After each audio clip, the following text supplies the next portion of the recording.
So I've been kind of confronted with the question of like, why is it so important that I have my own kids? And I'm not sure if it's like sort of a No, it's quality biological control. thing. No. It's just a matter of quality control, Yeah, that's what I right? was thinking. Like, I wouldn't want to bring home a broken computer and then fix it. Like, I would rather Well, just no, have a again, brand new this, computer. sorry to be, I mean, and this is with all due sympathy to the kids who have it tough, and I mean, and there's nothing wrong with adopting. I think it's a fine thing to do. But you don't have quality control. You don't know if the mom smoked or drank or did drugs or was highly stressed during her pregnancy. But you do know for sure that if she's giving her baby up for adoption, then it's most likely that she was going through a highly stressed pregnancy, right? Because she's giving her baby up for adoption, which means she wasn't in a good place in life, right?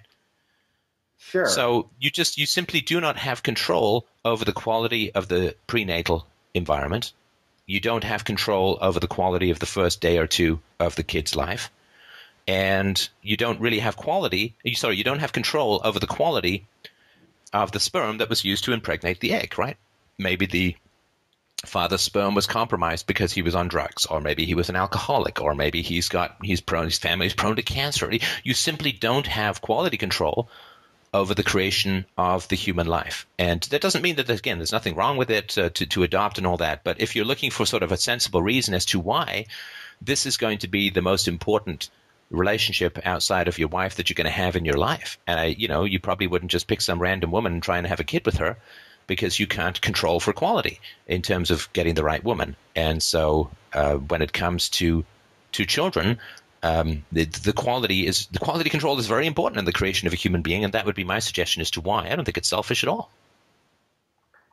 Sure. And I mean, even if it is selfish, that's not necessarily a bad thing, I suppose. But I guess, like, and I agree with you, and that's come to my mind also. But what comes along with that as well is what, like,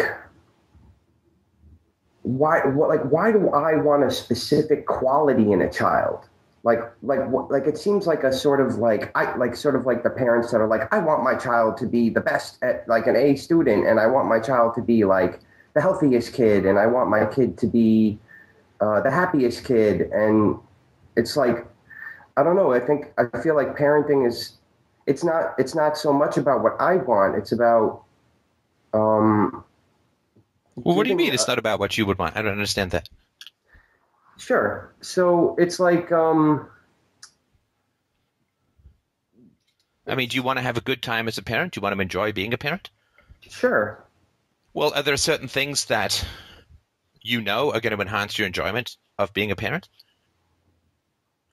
Right? I Yeah. mean, if you and your kid are fighting all the time, then that's not going to really help you enjoy being a parent, right? Yeah, but I see, why would I be fighting with my adopted child? Well, I mean, what if your adopted child has a biologically low IQ?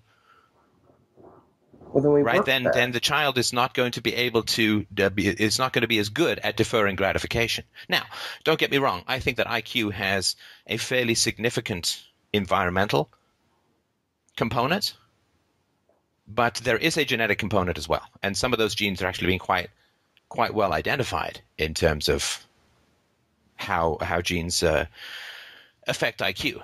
Right? I mean, like my family have been really smart cookies on both sides for, as far as I can tell, a couple of 100 years. I mean, one of my ancestors was John Locke's best friend and was a philosopher in his own right. William Molyneux. On my mother's side, they're writers and academics and poets and all this. So we've been, my father has a PhD and all that. So we've got smart cookieville on both sides of our genes for hundreds of years, at least as far as I can tell. And even far further back, right? I mean, there's actually a Molyneux newsletter which goes around talking about all the great things that the family ancestors did, and I'm sure there's something similar on the other side. And so my IQ is not just as the result of my environment. My environment, in many ways, was very underprivileged, right? Because I had a working mom when I was a kid. and it was not high stimulus or high, right? So there's just some biological horsepower between my ears that comes out of the gene pool.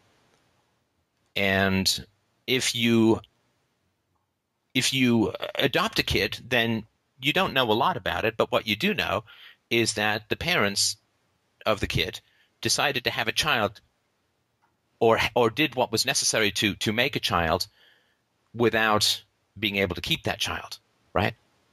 Which means Sure. that they either didn't use birth control because they're too dumb to use birth control, or they're too impulse driven, and impulsivity has a lot to do with low IQ, right? The higher IQ you are, then the more you tend to be able to defer gratification because you can see what's over the hill and you can measure the cost of the present versus the cost of the future and so on, right? Lower IQ people tend to be more impulse driven. And so almost by definition, and again, I could be talking completely out of my ass, so this is just all just what I've theorized. I don't know of any studies, and I could be entirely wrong. I just want to be really clear about that. But it seems to me kind of by definition, people who are giving up their kid for adoption decided to do what was necessary to have a child and not do what was necessary to prevent having that child with no particular capacity to raise that child. And that just seems like that's not a very smart thing to do. So it seems to me automatically you're kind of on the if you had to guess, you would imagine that would be on the lower end of the smart things to do. Mm-hmm. And so that would be, one challenge. And of course, if you are a very smart person and you're raising a kid who's not very smart, I think that would be kind of a mismatch. And I think that would probably be quite frustrating for the child and quite frustrating for the parent. So that would be, and why would you, I mean, this is a lifelong relationship. If you're a good parent, I mean, you're a parent and you're a parent intimately involved in your children's life and decisions until you fucking die. And hopefully that's 50 years after they're born or whatever, right? 40 years after they're born. So I don't think it's selfish to say I want as good a relationship as possible with my children. Therefore, I want to control the quality of their creation, and I want to make sure I marry a woman who's smart and wise and healthy and all that. And we raise the kid to be smart and wise and healthy, and we control the quality of the production of a kid, because you're talking about a 40 or 50-year relationship. And so why wouldn't you want to have as much control over the quality of what you're creating and as much influence over the genetics of what you're creating? And that would seem to me to involve being a biological parent to a child with a woman of high quality. Sure.